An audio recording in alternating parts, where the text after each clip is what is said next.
Radio J. Le Forum Radio J, Frédéric Aziza. Radio J.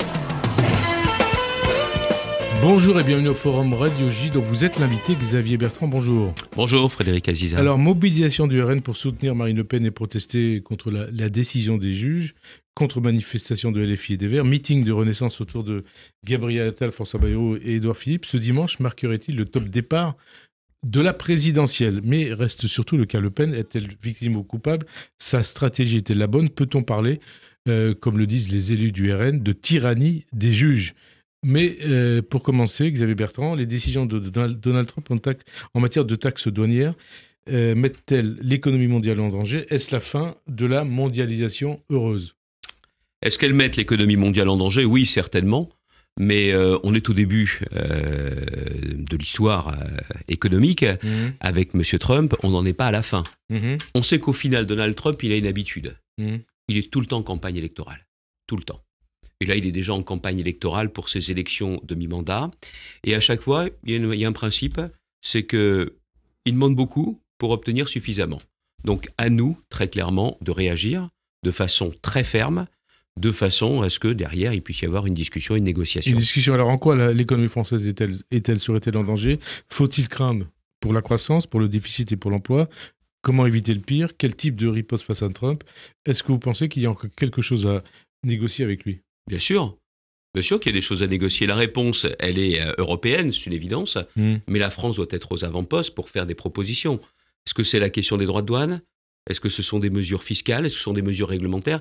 Est-ce qu'il s'agit aussi, depuis le temps qu'on le dit, de pouvoir opérer une forme de taxation des GAFAM, les Google, Apple, Meta, Amazon? Ça aussi, c'est sur la table.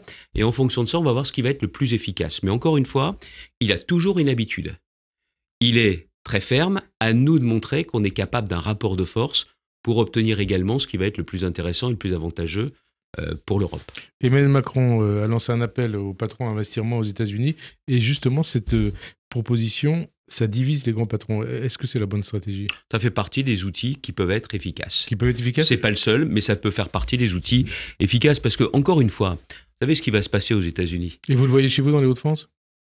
Nous, il s'avère qu'on est une région peut-être moins exposée que d'autres. Pas moi qui le dis, c'est le monde économique. La presse le disait cette semaine. Mais moi, je n'ai pas vocation à m'intéresser uniquement à ce qui se passe pour les Hauts-de-France. C'est aussi voir au niveau national et international ce que ça va donner. Ce qu'il faut bien voir aussi, c'est que combien de temps M. Trump peut tenir? D'après vous? Combien de temps il peut tenir? Parce qu'il a un sujet aussi. C'est que l'un des premiers effets de ces décisions, ça va être d'augmenter l'inflation aux États-Unis. Ça va être très coûteux pour les Américains. Ça va être très coûteux pour les Américains qui, du coup, à moins qu'ils consomment du 100% américain, ils vont payer plus cher les produits. Après, il y a aussi un autre phénomène pour M. Trump. C'est qu'il y a toujours les milieux d'affaires, qui le soutiennent, paraît-il. Alors justement, la bourse, elle est vraiment pas en forme aux États-Unis. Mais attendez, il y a un sujet. C'est que les retraites aux États-Unis, les fameux fonds de pension, c'est indexé sur la bourse. Et donc, il y a beaucoup d'Américains, non seulement qui ont voté pour eux, qui voient la vie augmenter, beaucoup plus cher, et il y a les retraités ou les futurs retraités qui se disent « mais avec Trump, nos pensions vont baisser ». Commencent à s'angoisser. Donc, il faut, nous, être très fermes, garder notre sang-froid, mais comprendre qu'on ne peut jamais rien négocier si on ne se place pas en position de force. Alors pour l'Europe, c'est une heure de vérité, c'est une épreuve de vérité. Alors, d'abord, les GAFAM, vous parlez des GAFAM, qui perdent des milliards de dollars, ou d'euros, c'est équivalent, par jour. Est-ce qu'il faut les sanctionner ou au contraire tenter d'en faire nos alliés? Je pense que ça fait des années qu'on se demande comment on peut aujourd'hui les taxer parce que, par exemple, vos données, vous avez beaucoup de données, vous les avez comme beaucoup d'entre nous données aux GAFAM, en contrepartie de services plus ou moins gratuits. Qu'est-ce qu'ils en font? Plutôt plus que moi. Et voilà. Plutôt moins que plus. Oui, on est d'accord. Mais derrière, qu'est-ce que ça veut dire? Ça veut dire qu'eux se font de l'argent avec. C'est normal qu'ils se fassent de l'argent et que nous, on n'ait aucune rétribution, que les États n'en ont aucun. Est-ce qu'il faut, puisqu'ils vont se trouver en difficulté face aux décisions prises par Trump, est-ce qu'il faut tenter d'en faire nos alliés, éventuellement les retourner? Écoutez, les faire des alliés de la France et de l'Europe. Les retourner et faire du judo avec les GAFAM, ça peut me sembler peut-être compliqué. En revanche, une chose est certaine, c'est que les taxer et les faire contribuer à cet effort, ça me semble être une des options vraiment sur la table depuis le temps qu'on en parle. Depuis le temps qu'on en parle. Vous en parliez, cette croisade de Trump contre notamment l'Europe, le reste du monde. Est-ce que ça peut être une sorte d'aubaine pour l'Union ? C'est l'occasion de se réveiller. De toute façon, ce qui est en train de se jouer aujourd'hui, c'est soit le réveil de l'Union européenne, soit l'effacement de l'Union européenne. C'est ça qui est très clairement en train de se jouer. Vous savez ce que fait Trump d'une certaine façon ? Il fait une sorte d'audit de l'Europe. Il nous amène à faire nous-mêmes un audit de l'Europe. Le grand oral ? Ouais, pour moi, c'est plus que le grand oral. C'est tout simplement de savoir ce qu'on veut faire. Est-ce qu'on veut passer en 2e division mondiale ou pas ? Moi, je ne le veux pas. Moi, je veux qu'on reste en 1re division, mais ça va aussi amener tout le monde à pouvoir aussi se positionner. On a notamment parmi les derniers entrants, même si ça remonte maintenant à quelques années, la Hongrie de M. Orban, ils ont pris le meilleur de l'Europe. Et puis aujourd'hui, ils sont avec qui ? Il va falloir qu'ils se positionnent aussi très clairement. Et on va parler d'Orban d'ailleurs dans quelques instants. Mais d'abord... Non, mais vous voyez, parce que ce qui se joue aujourd'hui, c'est notre vitalité économique, mais c'est aussi la conception que nous avons de la démocratie. C'est ça l'Europe, c'est un tout. On ne peut pas avoir pris pendant des années ce qui arrangeait, et puis aujourd'hui de dire c'est à géométrie variable. Il faut aussi qu'il se positionne, et il faut aussi qu'il joue le jeu de l'Europe. Et juste de dire que c'est Emmanuel Macron qui apparaît aujourd'hui comme le leader de l'Europe, le leader de l'Union. Que la France soit aux avant-postes, ouais, c'est une évidence. Emmanuel Macron, il est aux avant-postes, il est réactif. Et c'est une très bonne chose. Mais qu'on soit justement aux avant-postes. Et Emmanuel Macron, c'est le rôle du président de la République. Ouais. Ça ne peut pas être le rôle d'un ministre des Affaires étrangères. Ça ne peut pas être le rôle du ministre des Affaires européennes. Leader de l'Europe par rapport aux autres dirigeants. Non, attendez, c'est pas ça. On sait quelle est la situation de la France. Ouais. Notre situation budgétaire a absolument besoin de la redresser. On sait quelle est notre situation politique. Mais il n'empêche que moi je crois au volontarisme en politique et le fait que le président de la République prenne des initiatives, c'est important pour l'Europe, c'est important pour la France. Et celui qui vous dit cela, en ce qui me concerne, ne peut pas dire que je sois le premier macroniste de France. Hein. Mais ce qui m'intéresse, c'est l'image de la France et le rôle de la France. Avec Trump, les États-Unis sont toujours un allié de la France et de l'Europe ou pas ? De la France, il ne faut pas non plus oublier ce qui s'est passé. Ouais. L'histoire. Il ne faut pas oublier l'histoire. Maintenant, d'un autre côté, il va falloir aussi qu'on apprenne à faire sans les Américains. Regardez, pendant des années et des années, on s'est dit quoi ? On s'est dit, de toute façon, les Américains sont là, ils sont toujours avec nous. Non, il faut apprendre à faire sans. Regardez notamment la question... sans leur argent, qui finance l'OTAN ? Et donc la défense de l'Europe. Moi, je pense qu'ils resteront dans l'OTAN, mais plus de la même façon. Ce qu'a dit M. Rubio, le secrétaire d'État à la Défense, quand il est venu la semaine dernière, c'était dire qu'il faut que vous contribuiez plus. Mais il ne va pas partir. Vous savez pourquoi ? Parce que c'est quand même encore son intérêt, aujourd'hui, de rester. Et puis surtout, ils ont toujours envie de vendre du matériel militaire américain. Ils partent complètement, ils se désengagent complètement. Il y a beaucoup d'autres pays qui vont changer leurs habitudes. Ceci étant, même s'il reste, il faut que de nombreux pays européens comprennent qu'acheter du matériel militaire européen, c'est important. Et ça, c'est aussi une des clés. Mais attendez, il y a juste aussi un point. Si on élargit si on élargit un peu le débat, qu'est-ce qui est en train de se passer avec M. Trump ? M. Trump, grosso modo, il fait ce qu'il a toujours annoncé sur la question des droits de douane. Donc c'est pour ça qu'il était important de se préparer à cette décision. Et puis aujourd'hui, quand il discute avec M. Poutine, c'est aussi parce qu'il veut décrocher M. Poutine de la Chine. Je pense que c'est peine perdue. Je pense qu'il n'y arriverait pas. Mais il poursuit cette chimère. Parce que pour eux, pour les Américains, et ça avait commencé avant Trump, le véritable enjeu, c'est dans le Pacifique, c'est l'affrontement avec la Chine. Et donc, nous, on doit comprendre que vivre avec moins l'aide des Américains, que vivre sans les Américains, c'est aussi quelque chose qui nous amène à nous réveiller. Alors, on parlait de Trump et les États-Unis alliés ou pas de l'Europe. En tout cas, Trump est un allié de Marine Le Pen pour Marine Le Pen, avec Vladimir Poutine, Viktor Orban dont vous parliez, Giorgia Meloni. Il lui a apporté son soutien parlant même de chasse aux sorcières suite à la décision du tribunal de Paris. Que cherche-t-il avec ses amis, avec ses autres dirigeants de la Russie, de la Hongrie et de l'Italie, en soutenant Marine Le Pen? Comment faut-il qualifier cet international de soutien à Marine Le Pen? C'est quand même l'international de ceux qui ont remis en cause les décisions de justice à un moment ou à un autre. Et vous avez oublié du monde dans cette liste. Allez-y. M. Bolsonaro.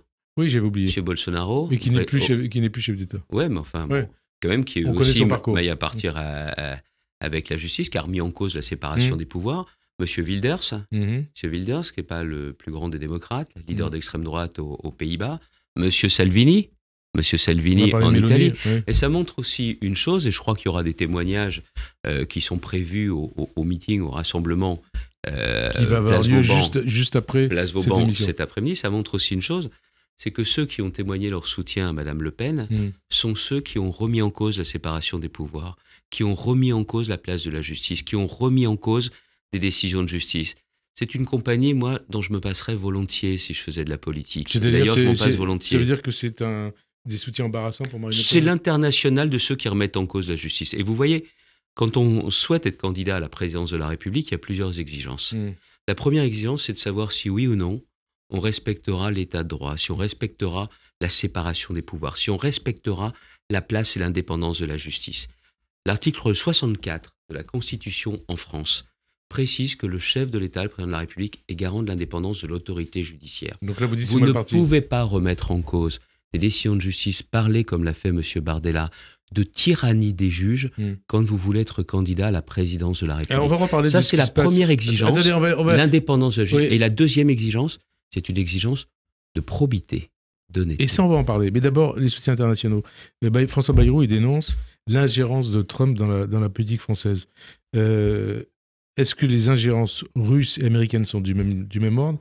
De qui faut-il avoir le plus peur? Où est la plus grande menace? Si on n'a pas compris qu'il fallait à la fois faire sans les Américains, de toute façon avec les Américains moins présents, c'est une chose. Deuxièmement, la Russie, c'est d'un autre ordre. C'est d'un autre ordre. Non, d'où la question. Parce que d'un autre ordre, on a vu des attaques, des cyberattaques organisées par la Russie. On a vu aussi que sur un plan démocratique, la Russie, c'est l'agresseur de l'Ukraine. C'est-à-dire, c'est un pays qui viole le droit international pour s'en prendre à un autre pays démocratique. Qui soutient Marine Le Pen aujourd'hui. Oui, bien sûr, ils l'ont fait savoir. Mais encore une fois, c'est la même internationale de celles et ceux qui ne respectent pas les décisions de justice quand ces décisions de justice quand vous dites c'est la même internationale, c'est quand même assez tendre. C'est pas très, très virulent comme critique. C'est-à-dire, je sais pas, il n'y a pas de. Je sais pas de remettre en cause les institutions. Moi, je rentre pas dans un superlatif d'adjectif. Pour moi, c'est très clairement dans un pays où aujourd'hui on n'a plus de repères, où il n'y a plus de balises démocratiques, où l'intérêt général n'est plus la boussole de beaucoup de responsables politiques, de rappeler déjà clairement que quand on veut exercer des responsabilités suprêmes dans un pays comme le nôtre, on respecte la justice et on respecte les décisions de justice. Ça veut dire que pour vous, Marine Le Pen n'est pas une victime, c'est une coupable? Elle a été reconnue coupable, en première instance, par le tribunal correctionnel de Paris. Et il y a un point, Monsieur Zia, qui est important. Il y a des gens qui vont aller manifester cet après-midi, ce meeting, des électeurs du Rassemblement national pour apporter certainement leur soutien à Mme Le Pen. Je vais préciser quand même. Je voudrais aller jusqu'au bout. Pour nos auditeurs. Par rapport à votre position, vous-même, Xavier Bertrand, vous avez battu Marine Le Pen dans les Hauts-de-France originales. Oui, mais attendez. Ils vont y aller pour la soutenir. S'ils pouvaient regarder, lire une partie ou tout le jugement qui a été rendu par le tribunal correctionnel. Madame Le Pen a menti, mais elle a menti aussi à ses électeurs. Elle a menti à ses électeurs. Quand elle est condamnée à 4 ans de prison, dont 2 ans de prison ferme, en première instance, elle a formé appel, elle est donc à nouveau présumée innocente. Mais on s'en tient au premier jugement. Vous savez, j'entends beaucoup dire « Oh là là, la justice a été sévère ». Mais regardez ce qu'il y a dans le jugement. C'est-à-dire que ce sont plus de 4 millions d'euros qui ont été détournés par le Rassemblement national. La présidente était Marine Le Pen. Pourquoi ?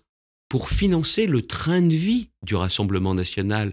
Le majordome qui s'occupait de son père, aussi d'autres membres de sa famille pour leurs fonctions. C'est-à-dire que cet argent, il a été détourné. Volé ? C'est-à-dire, oui, évidemment. Évidemment quoi ? Quand vous financez, quand vous n'avez pas des dépenses à faire, parce que vous l'avez financé par de l'argent public, c'est donc aussi une forme d'enrichissement pour le parti. Et je vais jusqu'au bout de mon raisonnement. C'est-à-dire que derrière cela, ceux qui aujourd'hui disent la justice a été dure, c'est parce qu'ils n'ont pas lu. Et toute l'opération aujourd'hui de Mme Le Pen et des responsables du Rassemblement national, c'est de faire oublier la condamnation en première instance. C'est de faire oublier que ces faits sont extrêmement graves. Et que quand vous êtes candidat à la présidence de la République, l'exigence de probité, ça n'est pas une option. Elle s'impose à toutes et tous. Je vous l'ai dit tout à l'heure, candidat à la présidence de la République, c'est l'exigence de respect des institutions. Et l'autre exigence, c'est l'exigence de probité. Ça, pour moi, c'est quelque chose d'incontournable. Mais il y a un mensonge. Il y a un mensonge des dirigeants du Rassemblement national vis-à-vis de leurs électeurs. Ce qu'ils ont fait est grave. Ils ont fraudé, ils sont sanctionnés. Alors, ils ont sanctionné donc, au RN, et pas seulement au RN d'ailleurs, hein. Même votre ami, je crois, Laurent Wauquiez, c'est votre ami, François Bayrou, il se dit troublé. Cette peine, cette condamnation a une inéligibilité avec exécution provisoire. Ça vous paraît justifié ou pas? C'est la loi, il me semble. Ouais. La loi précise qu'il peut y avoir l'inéligibilité, bien sûr, mais aussi l'exécution provisoire. Les juges n'ont pas sorti ça de n'importe où. Le vrai sujet, c'est l'application de la loi. On est en France à s'étonner que des magistrats appliquent la loi. Eh bien, c'est le cas. C'est aussi simple que ça. Quand je vous disais tout à l'heure qu'on a perdu tout repère, qu'il n'y a plus aucune balise, qu'il n'y a plus de boussole d'intérêt général, c'est que tout est question d'émotion, de réaction et autres. Et au bout d'un moment, on se pose. Encore une fois, si vous voulez exercer des responsabilités, vous avez la tête sur les épaules. Et quand on vous Faites dit, preuve de sang-froid. Quand on vous dit que ce serait un cataclysme si Marine Le Pen ne pouvait pas être candidat à la présidentielle. Pas pour ses électeurs. Pourquoi? Parce que ces électeurs, il y a une solution B. Ces électeurs vous disent aujourd'hui que si c'est pas Madame Le Pen, ils ont un candidat. Le candidat, c'est Jordan Bardella. Et vous préférez Jordan Bardella à Marine Le Pen? Est-ce qu'il serait plus dangereux pour... Je n'ai pas à préférer. Ouais. Le vrai sujet, c'est qu'aujourd'hui, on nous dit il y a un déni de justice. Ouais. C'est pas vrai. La justice a parlé et la Cour d'appel tranchera. On nous dit il y a un déni démocratique. Pas du tout. Le Front National est tout à fait capable de présenter un candidat. Et vous voyez dans les intentions de vote... D'ailleurs, vous dites le Front National intentionnellement ou pas? Oui, parce que pour moi, c'est la même chose. Ouais. Tiens, on va juste se poser par rapport à votre question. On voit quand il y a des vraies difficultés, on voit à nouveau que le vernis du Rassemblement national craque. On voit à nouveau le vrai visage. Regardez, pendant des années et des années, ils ont essayé de montrer qu'ils respectaient les institutions, que Mme Le Pen ne parlait plus du système. Et là, depuis lundi soir, c'est le système qui lui en veut. C'est le système qui a utilisé l'arme atomique. Chasser le naturel, il revient au galop. Ça veut dire que le fond... Dédiabolisation du RN, c'est fini? Mais c'est tout simplement... la lumière crue de la vérité est là. C'est-à-dire qu'aujourd'hui, très clairement, on voit que ça renvoie à ce qu'est un parti extrémiste, un parti qui ne veut pas respecter les institutions. Vous dites extrême droite ou pas? Mais je l'ai toujours dit. Non, mais vous le dites ou pas? Je l'ai toujours dit. J'ai pas besoin. Non, mais là, vous le dites pas. Extrême droite ou pas? Parti d'extrême. Pour moi, il y a deux adversaires que je combats. Et les filles d'extrême gauche, le Rassemblement national, l'extrême droite. Est-ce que vous souhaitez d'ailleurs que Marine Le Pen puisse être candidate ou vous dites que ça n'a aucune importance? Mais c'est pas mon sujet. Moi, ce que je sais surtout aujourd'hui, c'est que si le Front National se situe à ces niveaux-là, c'est parce que les problèmes des Français sont pas réglés. Les sondages confirment actuels confirment les précédents avant la décision de justice. Mais elle est au-delà de 32-33%. Mais le sujet... Mais pourquoi elle est à ce niveau-là? C'est ça la vraie question. Moi, j'en ai marre qu'on fasse du Rassemblement National ou de LFI l'alpha et l'oméga de la vie politique française.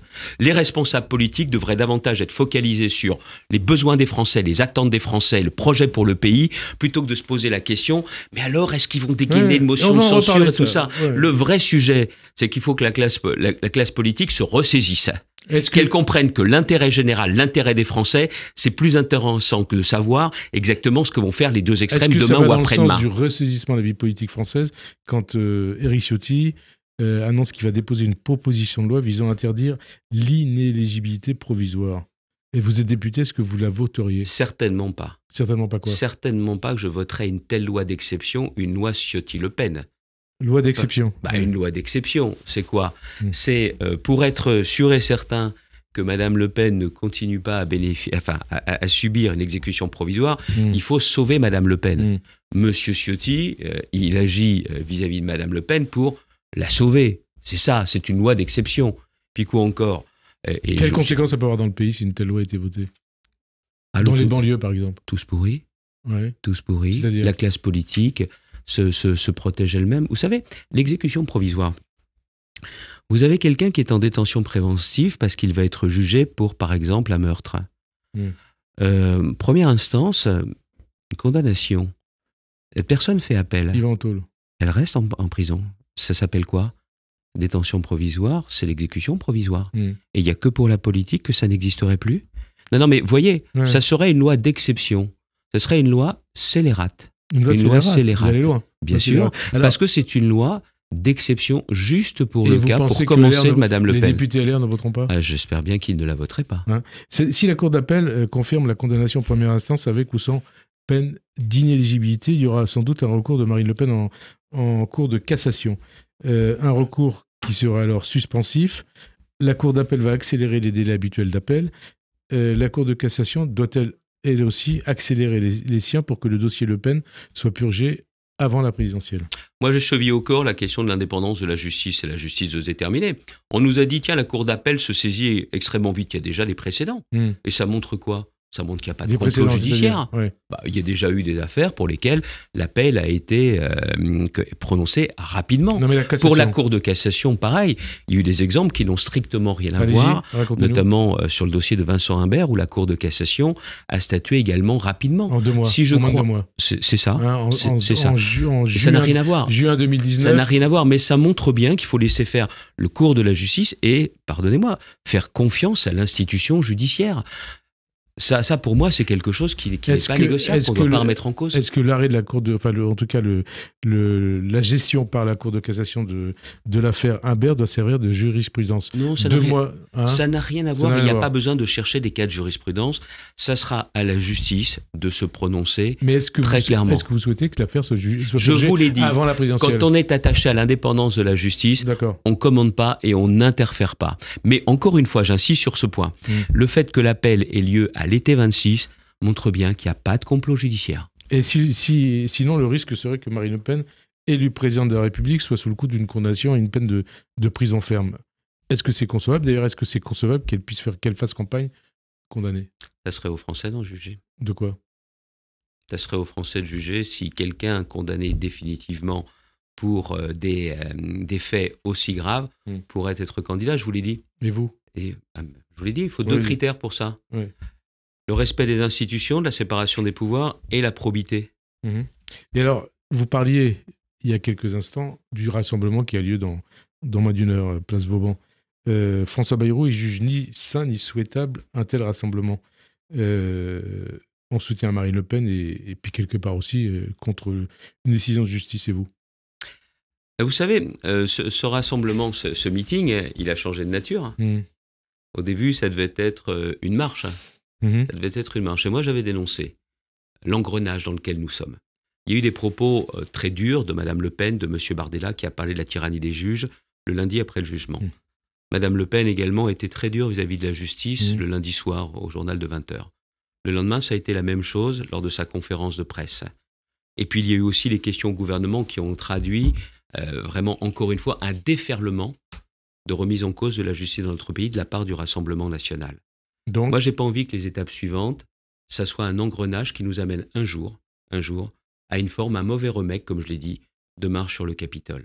Pourquoi? Non, vous parlez de marche sur le Capitole, vous ne parlez pas du 6 février 34. Non, marche sur le Capitole, parce que c'est effectivement ce à quoi ça nous renvoie. Quand il y a une violence verbale, il faut faire attention à ce que ça ne puisse pas dégénérer en violence physique. C'est ça qui est important. Je n'ai pas envie qu'un jour, il y ait un jugement et qu'il y ait des manifestations à caractère politique devant le tribunal. Je n'ai pas envie que le jour où il pourrait y avoir une décision du Conseil constitutionnel, vous ayez des rassemblements à proximité pour tenter de faire pression. Et les responsables politiques doivent faire très attention à ce que leur violence verbale, elle soit, comment dirais-je, elle leur soit interdite. Tous les responsables politiques. Tous les responsables politiques, quels qu'ils soient, de façon à ce que derrière, ça n'engendre pas des violences physiques. Vous savez, cet engrenage, je ne le veux pas dans mon pays. Et je combattrai toutes les dérives qui pourraient nous amener à cela. On a vu ce qui s'est passé avec les propos de M. Trump à l'époque. Je n'ai pas envie qu'un jour ou l'autre... Oui, mais on n'est pas aux États-Unis. On n'est pas aux États-Unis. Et encore une fois, moi, je n'ai pas envie qu'à un moment ou à un autre, on ait une forme de marche contre les institutions. C'est de la responsabilité de chacun. Mais ne nous trompons pas. Beaucoup de nos concitoyens, j'ai été surpris, moi, du nombre de messages que j'ai eus quand j'ai prononcé ces propos, veulent tout simplement qu'on remette les choses à l'endroit. Et que derrière, la politique, ça peut être l'affrontement des idées, mais la politique ne doit pas amener à ce qu'une magistrate, présidente du tribunal correctionnel, se retrouve sous protection policière parce qu'elle a prononcé ce jugement, de façon collégiale, mais qu'elle-même soit visée. Mais vous avez bien vu que Marine Le Pen et les élus RN disent que ils dénoncent justement les attaques et les menaces dont a été victime cette... Oui, ce sont eux qui ont semé le vent. Ce sont eux qui ont semé la tempête. Ouais. Ils l'ont semé. Ouais. Et après, je vous l'ai dit, quand vous avez des violences verbales aussi fortes, aussi agressives, vous devez faire très attention que certains n'aient pas envie de les convertir en violence physique. Alors, face à ce rassemblement du RN, il y a donc une contre-manifestation de LFI et des Verts sur fond donc d'attaque et de ciblage des juges et de la justice. Est-ce que le risque, c'est un embrasement de la société, et est-ce que le risque, c'est que désormais tout se passe désormais dans la rue? C'est ce qu'il faut éviter. Ouais. C'est ce qu'il faut éviter. Et encore une fois, je le dis, il y a des enceintes démocratiques pour ça. Il y a l'Assemblée nationale, il y a le Sénat. Si on pouvait retrouver aussi du calme et des oppositions qui soient vraiment centrées sur le fond, ce serait mieux. On voit aujourd'hui ce qui est devenu pour partie, en raison des extrêmes, notamment de LFI, l'Assemblée nationale. Le Sénat échappe à ce climat aujourd'hui, et c'est une bonne chose, la preuve que ce n'est pas une fatalité, mais on doit se garder que le pouvoir, que l'exercice du pouvoir, que les responsabilités politiques s'exercent dans la rue. Alors, Parce que ça veut dire une chose, ça veut dire les affrontements. Il y a l'affrontement verbal, il y a l'affrontement politique, il y a l'affrontement physique. L'affrontement physique en démocratie, c'est pas possible. Et quand l'affrontement physique atteint des sommets, y compris à l'Assemblée nationale, ça pose problème. Je vous l'ai dit tout à l'heure. Je pense qu'il faut aussi l'application du règlement pour qu'il y ait des sanctions. Vous savez, la démocratie, elle a une force. Mais il ne faut pas avoir peur d'utiliser ce qu'est la force démocratique. Et en l'occurrence, c'est ce que cherche à faire la présidente de l'Assemblée nationale, c'est de faire appliquer le règlement à chaque fois que c'est justifié, que ça plaise ou non. Aussi un problème de démocratie. Fabrice Balanche, c'est un professeur de Lyon 2. Qui a été empêché de terminer un cours d'une conférence. Et on précise les choses, il a été interrompu, pris à partie en plein cours par un groupe de militants pro-palestiniens, qualifiés de sionistes pour s'être opposés à la tenue d'une soirée de rupture du jeûne du Ramadan dans une salle de l'université. Qu'est-ce que ça vous inspire? Qu'est-ce que cela dit de l'état des universités et de l'état de la France? Est-ce une nouvelle preuve des ravages de ce qu'on appelle l'islamo-gauchisme? La première des choses, c'est que ceux qui ont empêché la tenue de cette conférence, de ce cours, ceux qui l'ont insulté doivent être recherchés, doivent être recherchés, poursuivis et condamnés. S'il a porté plainte, que la justice suive son cours et que l'université prenne les mesures qui s'imposent et les mesures les plus fermes qui s'imposent. La deuxième chose, on en arrive à un point qui pour moi est important. Les lois aujourd'hui qui condamnent l'antisémitisme doivent être complétées. C'est-à-dire ? C'est l'antisionisme qui doit aujourd'hui être sanctionné. De quelle manière ? Juridiquement. Et comment on peut faire ça ? Vous savez qu'il existe une résolution. Cette résolution n'est pas suffisante. Il faut aujourd'hui une loi pour justement condamner celles et ceux qui utilisent l'antisionisme parce qu'ils savent que l'antisémitisme passera sous le coup de la loi. Et on précise les choses, antisionisme, c'est-à-dire nier l'existence de l'État d'Israël, mais pas critique de la politique du gouvernement israélien. On est bien d'accord, ce sont deux choses différentes. C'est Israël, l'existence d'Israël, ça n'a rien à voir avec la politique intérieure israélienne. Et on va reparler d'Israël un peu plus tard, mais d'abord, comment sentez-vous la bataille entre Bruno Retailleau et Laurent Wauquiez pour la présidence de LR? Pourquoi chez vous, Xavier Bertrand, cette détestation de Wauquiez? Ce sujet n'est pas là. Ce sujet n'est pas une question. Non, mais vous détestez. Qu'on ne parte pas en vacances, c'est une chose, mais attendez, elle n'est pas non plus grossir les choses. On est dans la même famille politique. Ah bon ? Mais il y a un point qui est important. Tiens, vous me demandez l'une des raisons. J'étais à la tête de l'UMP. Laurent Wauquiez était aussi à la tête. Tiens, Jean-François Copé l'a été. Ah, c'était pas le pire à l'époque. À l'époque, c'était. Et Copé, c'est votre allié aujourd'hui. À l'époque, c'était pas le pire. Mais je pense que quand vous voulez parler refondation, vous pouvez pas avoir été et être à nouveau. Et vous parlez vous parlez de Wauquiez là. Oui. Non, mais pour tout le monde. Pareil pour Jean-François. S'il avait souhaité être candidat, certains m'ont dit mais pourquoi tu n'es pas candidat ? Vous ne pouvez pas avoir été et être à nouveau. C'est-à-dire que demain, vous voulez parler refondation. Vous ne pouvez pas faire appel à ceux qui ont déjà été à la tête du mouvement voilà de nombreuses années. Voilà. Si vous avez une nouvelle page à écrire pour les Républicains, il ne s'agit absolument pas de choisir aujourd'hui notre candidat à l'élection présidentielle.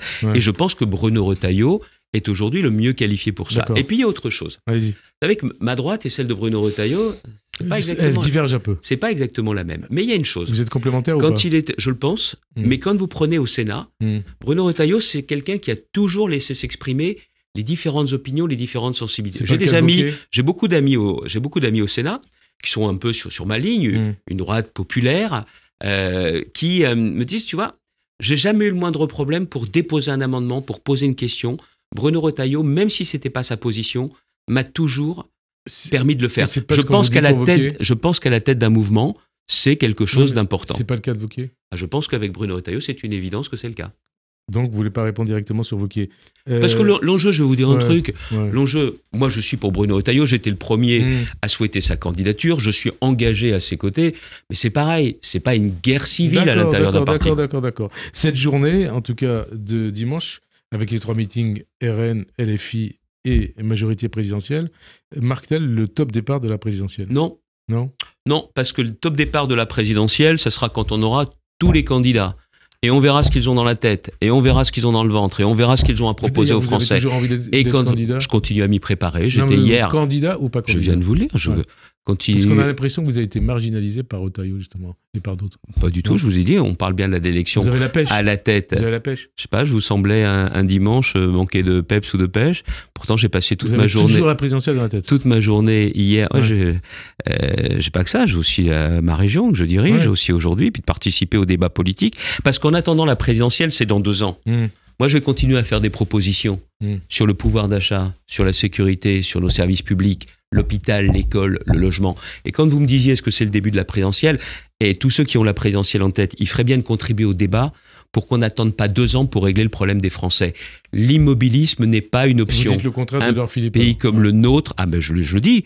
Moi, je vois aujourd'hui des ministres, je fais des propositions, comme j'en ai fait ce matin sur la question des droits de douane, parce que je suis dans une logique, quand on aime son pays, on contribue à ce qu'il aille mieux tous les jours, pas seulement dans 2 ans. Au passage, vous faites partie du socle commun, puisque LR soutient François Bayrou. Est-ce qu'il faut un candidat unique du socle commun à la présidentielle? Ça m'étonnerait qu'il y ait un seul candidat entre LFI et le Rassemblement national. Est-ce que ça serait souhaitable? Non, je vous dis un seul. Il faut aussi que vous puissiez avoir le choix. Mais ne vous inquiétez pas. Vous aurez pas de primaire, pas de candidat unique. Ah mais la primaire, puis quoi encore? Non, mais on l'a déjà donné.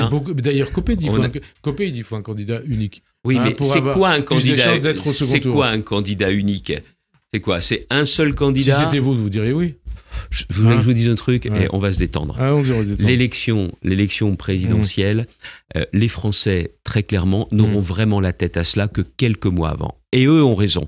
Et si la classe politique pouvait aussi se fier au bon sens des Français, et le juge de paix que je vous ai indiqué, j'ai pas pu finir tout à l'heure, ce sera les sondages d'intention de vote. Mais pas maintenant.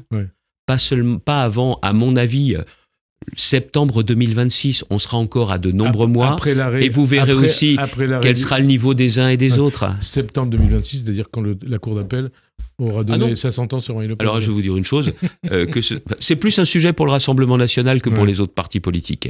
Je disais cela déjà avant la condamnation en première instance de Madame Le Pen. Moi, je vous l'ai dit tout à l'heure, ma boussole, c'est pas Le Pen, ma boussole, c'est pas Bardella. Et on va parler de Bardella, justement, quand même. Qu'est-ce que vous lui répondez à Bardella quand il affirme que le RN est le bouclier des Juifs contre l'antisémitisme? Qu'est-ce que vous lui répondez? Et puis quoi encore? Et le Rassemblement national, ça ne les dérange pas d'avoir encore en leur sein, à l'Assemblée nationale, un député du Var, qui s'est fait connaître pour avoir dirigé une bibliothèque qui abritait une librairie. Qui vendait des livres négationnistes. Voilà. Ça ne les dérange pas? Et vous, ça vous dérange? Oui. Oui, ça me dérange. Il aurait dû être exclu jusqu'au bout. J'étais en Israël la semaine dernière. Oui, mais on va en parler d'Israël. Je m'y suis rendu à l'invitation du consistoire et David Magenadom, parce que la région des Hauts-de-France a financé un scooter médical pour cette remarquable association. J'ai vu aussi, mon ami, j'ai rencontré le ministre des Affaires étrangères israélien, et je lui ai aussi dit... Qui a invité Bardella et Maréchal en Israël. C'est pas lui, c'est le ministre de la diaspora qui l'a invité. Oui, tout à fait, tout à fait. Et je leur ai aussi indiqué, c'est pas parce que le Rassemblement national est aussi l'adversaire, l'ennemi de LFI, que ça en fait un ami. Pour Israël, je le dis, pour les Juifs, nos compatriotes juifs qui vivent en France, c'est pas parce que le RN, c'est l'ennemi de vos ennemis, que ça en fait un ami fiable et solide.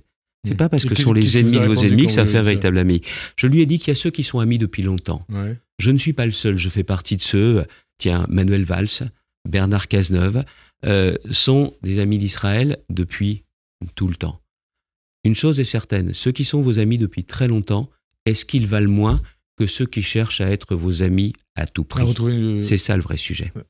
Et d'ailleurs, on peut être ami d'Israël et critiquer la politique du gouvernement israélien. C'est deux choses qui sont foncièrement différentes. Je ne rentre pas dans les affaires politiques et gouvernementales israéliennes. Je sais une chose est certaine, c'est que je soutiens et je continuerai à soutenir Israël, parce que ceux qui n'ont pas compris que le 7 octobre, par sa violence, j'ai visité des kibboutz, j'ai rencontré, c'était pas la première fois, une maman d'otage chez Daniel Sheikh, l'ancien ambassadeur d'Israël en France, du Forum des otages, qui m'a permis de rencontrer une maman qui a perdu des membres de sa famille.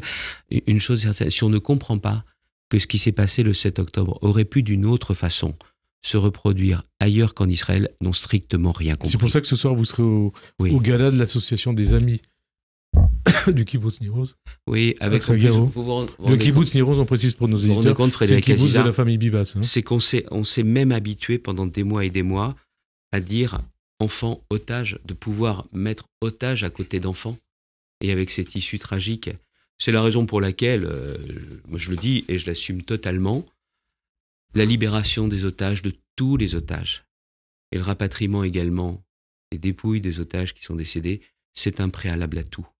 Et à ceux qui disent, oui, il faut arrêter avec le Hamas, il faut éradiquer le Hamas. De quelle manière éradiquer le Hamas ? C'est en faisant la guerre au Hamas. C'est-à-dire en éliminant tous les dirigeants, tous les membres du Hamas. Il ne faut pas que cette hydre qu'est le Hamas puisse se reconstituer à un moment. On va vous dire. Et le préalable, c'est la libération des otages. Je sens le commentaire, on va dire Xavier Bertrand était un génocidaire. Ouais. Vous connaissez ce terme, utilisé notamment par LFI. Mais LFI, les commentaires de LFI, vous croyez que je vais m'y arrêter une seconde ? De toute façon, ils ne cherchent que ça. La provocation permanente. Ce sont des provocations antisémites. Ce sont des provocations qui sont par nature bellicistes. Voilà ce que cherche aujourd'hui LFI. Et moi, je vous le dis, vous ne pouvez pas aujourd'hui permettre clairement au Hamas de se reconstituer. Il y a deux menaces existentielles pour l'État d'Israël. C'est le Hamas, et il faut aller jusqu'au bout pour obtenir la libération des otages comme préalable, et l'Iran, bien évidemment, avec son bras armé, le Hezbollah. Et quand vous avez, je sais aussi que certains me disent, mais tu es très dur sur le refus qu'il y ait un État. Pas du tout, je dis qu'il y a un préalable à ça. C'est l'éradication du Hamas et aussi l'éradication de la menace que constitue avec le Hezbollah l'Iran. Vous ne pouvez pas avoir un État palestinien tant que vous avez des mouvements ou des pays qui ont dans leur charte ou dans leur dessin EIN, l'élimination de l'État d'Israël. C'est pas pensable. Et à tous ceux qui ont ces débats assez confortables chez nous en France, imaginez si vous étiez dans un pays, même la France, vous avez à quelques dizaines de kilomètres une organisation qui veut s'établir en État, mais qui a pour objet de vous rayer de la carte. Vous auriez le même raisonnement. C'est la seule démocratie dans cette partie du monde, Israël. C'est la réponse que vous faites aussi à LFI. Hein, bien évidemment. Alors mais je voudrais aussi aller jusqu'au bout sur cette question. C'est cette question essentielle qui est aussi une question existentielle. On doit être aux côtés, clairement, d'Israël. Moi, c'est ma conviction profonde. Mais nous avons aussi besoin, chez nous également, de bien comprendre que l'islamisme doit être combattu sans qu'il y ait la moindre confusion avec tous nos compatriotes de confession musulmane qui n'aspirent qu'à une chose, à vivre en paix. Comme une partie d'ailleurs. Vous avez vu ce qui s'est passé à Gaza. J'allais y venir. C'est la question que j'ai posée au ministre des Affaires étrangères quand je l'ai vu. Est-ce que vous pensez que ces manifestations, les affaires étrangères israéliens, que j'ai vues à Jérusalem, je dis ces manifestations, elles sont réelles ou ce sont des fake news? Et ils avaient aussi la conviction que c'était un vrai mouvement. On n'en est pas à un printemps arabe encore à Gaza, mais je pense que c'est quelque chose qui va clairement dans le bon sens, parce que si la population, si effectivement les Palestiniens de Gaza disent le Hamas on n'en veut plus, c'est aussi un point important. Soyons raisonnables en la matière, ne nous emballons pas, mais je pense qu'il y a un changement important possible. Est-ce que vous avez parlé aussi à Gideon Sa'ar, ministre israélien des Affaires étrangères, des manifestations anti-Netanyahou en Israël? Et qu'est-ce que ça dit de la démocratie israélienne, des centaines de milliers d'Israéliens dans les rues je vous l'ai dit, tout ce qui est aujourd'hui sur le débat israélien, gouvernemental et politique, c'est pas mon sujet. Moi, je n'aime pas, effectivement, quand on vient faire ingérence dans les débats politiques français. Mais pourtant, vous faites ingérence dans ce qui se passe du côté de Gaza. Non, mais je veux vous dire, Israël, pardonnez-moi, c'est nous aussi. C'est ce qu'on va vous dire. Moi, je dis ce qu'on va pouvoir J'assume totalement ce que je viens de vous dire et ce que je pense depuis des années et des années. L'après 7 octobre, donc vous l'avez remarqué, il a débouché sur une vague d'antisémitisme sans précédent. avec Jean-Luc Mélenchon et ses amis en tête de gondole avec des déclarations au Roland nauséabond et antisémite. De quoi LFI est-il le nom? De quoi Mélenchon est-il le nom? Beaucoup voient en Mélenchon un antisémite et en LFI le premier parti antisémite de France. Et vous? Il paraît que M. Mélenchon a été républicain à une époque. Ouais, vous l'avez connu à cette époque. Il faut avoir de la mémoire. C'est lui qui avait prononcé le discours d'hommage à Charb il y a 10 ans. Je pense que derrière, il y a un terrible cynisme. C'est-à-dire? Il y a certainement une part de réel antisémitisme chez certains membres de LFI, et puis il y a un cynisme total. Parce qu'on le voit bien. Il y a un cynisme total. Parce qu'il recherche aussi des clientèles électorales. Aurore Berger, elle dit « Le nouvel antisémitisme tient en 3 mots, 3 lettres, LFI ». Oui, mais il joue un rôle destructeur dans notre pays anti-républicain. Et je vais vous dire aussi, je pense que le cynisme électoral, c'est pour s'attirer des clientèles électorales. Et puis il y a autre chose. Je pense que pour M. Mélenchon, le meilleur des scénarios, ça serait de favoriser la victoire du Rassemblement national. Vous croyez? Oui. M. Mélenchon ne peut pas gagner d'élection présidentielle. Je le dis, beaucoup de mes amis craignent l'élection de Jean-Luc Mélenchon ou un deuxième tour entre M. Mélenchon et le candidat du Rassemblement national. Et vos amis vous disent dans ce cas-là, je vote Le Pen? C'est ce qui se passe aujourd'hui. Et lui, il le fait exprès. Et vous? D'ailleurs, vous, Mélenchon-Le Pen, votez qui? Pardon? Mélenchon-Le Pen. Ni LFI, ni RN. Blanc? Ni LFI, ni RN. Blanc, votez blanc? Oui. Je combats 2 adversaires, LFI et le Rassemblement national. Et je le dis aussi très clairement, ça ne se produira pas Mélenchon, le RN. Mais c'est la stratégie de M. Mélenchon. Vous savez ce qu'il cherche?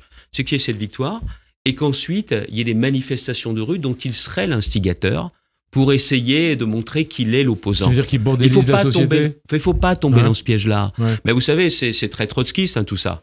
C'est du chaos que naissent les opportunités. Alors s'il y avait le chaos, ça l'arrangerait. Donc il faut clairement le prendre pour ce qu'il est ou le laisser pour ce qu'il est. Quelqu'un qui aujourd'hui ne joue plus le jeu démocratique comme les partis politiques doivent le faire. On a aussi une bonne partie de la gauche qui aujourd'hui est en train de dire « LFI, c'est fini ». Tant mieux. D'ailleurs, qui ne manifeste pas aujourd'hui avec LFI. Exactement. Et ça, je pense que c'est une bonne chose parce que vous avez aussi beaucoup de partis politiques qui ne sont pas aujourd'hui, qui par exemple peuvent être contre moi dans mon opposition à la région, mais qui ont un comportement à dire LFI, et c'est non. qui ont favorisé votre élection contre Marine Le Pen. Ah, je vais vous dire une chose. En 2015, il ne faut pas avoir la mémoire courte. Je gagne parce que je réussis à hisser la droite, une droite de rassemblement, une droite populaire, au 2e tour. Ce qui n'est pas l'histoire de la droite. Mais au 2e tour, pourquoi je suis élu? Les gens de gauche ne m'aiment pas. Mais ils détestent l'idée que Mme Le Pen dirige la région.